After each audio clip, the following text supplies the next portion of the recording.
Story Mr. Miacca. Tommy Grimes was sometimes a good boy, and sometimes a bad boy. And when he was a bad boy, he was a very bad boy. Now his mother used to say to him, "Tommy, Tommy, be a good boy, and don't go out of the street, or else Mr. Miacca will take you." But still when he was a bad boy he would go out of the street. And one day, sure enough, he had scarcely got round the corner, when Mr. Miacca did catch him and popped him into a bag upside down, and took him off to his house. When Mr. Miacca got Tommy inside, he pulled him out of the bag and set him down, and felt his arms and legs. "You're rather tough," says he. "But you're all I've got for supper, and you'll not taste bad boiled.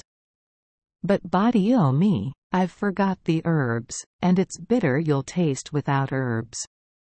Sally! Here, I say, Sally!" And he called Mrs. Miacca. So Mrs. Miacca came out of another room and said, "What dey want, my dear?" "Oh, here's a little boy for supper," said Mr. Miacca, "and I've forgot the herbs. Mind him, will ye, while I go for them?" "All right, my love," says Mrs. Miacca, and off he goes. Then Tommy Grimes said to Mrs. Miacca, "Does Mr. Miacca always have little boys for supper?" "Mostly, my dear," said Mrs. Miacca, "if little boys are bad enough, and get in his way. And don't you have anything else but boy meat?" "No pudding?" asked Tommy. "Ah, I loves pudding," says Mrs. Miacca. "But it's not often the likes of me gets pudding." "Why, my mother is making a pudding this very day," said Tommy Grimes, "and I am sure she'd give you some, if I ask her." "Shall I run and get some?" "Now, that's a thoughtful boy," said Mrs. Miacca, "only don't be long and be sure to be back for supper."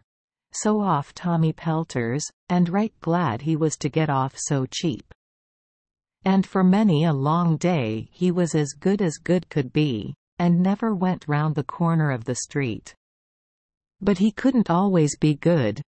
And one day he went round the corner, and as luck would have it, he hadn't scarcely got round it when Mr. Miacca grabbed him up, popped him in his bag, and took him home.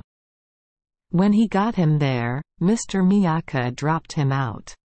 And when he saw him, he said, "Ah, you're the youngster what served me and my missus that shabby trick, leaving us without any supper. Well, you shan't do it again. I'll watch over you myself.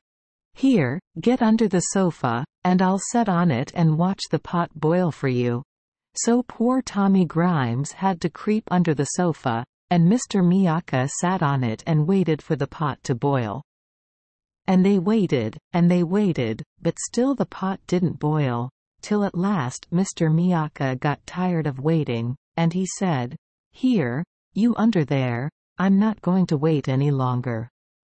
Put out your leg, and I'll stop your giving us the slip." So Tommy put out a leg, and Mr. Miacca got a chopper, and chopped it off, and pops it in the pot. Suddenly he calls out, "Sally, my dear, Sally," and nobody answered. So he went into the next room to look out for Mrs. Miacca, and while he was there, Tommy crept out from under the sofa and ran out of the door. For it was a leg of the sofa that he had put out. So Tommy Grimes ran home, and he never went round the corner again till he was old enough to go alone. Thank you for joining us for today's fairy tale. We hope these stories bring joy and meaning to your day. If you love our channel, please hit the subscribe button so you won't miss any exciting tales. Wishing you a good night and sweet dreams. See you in the next story.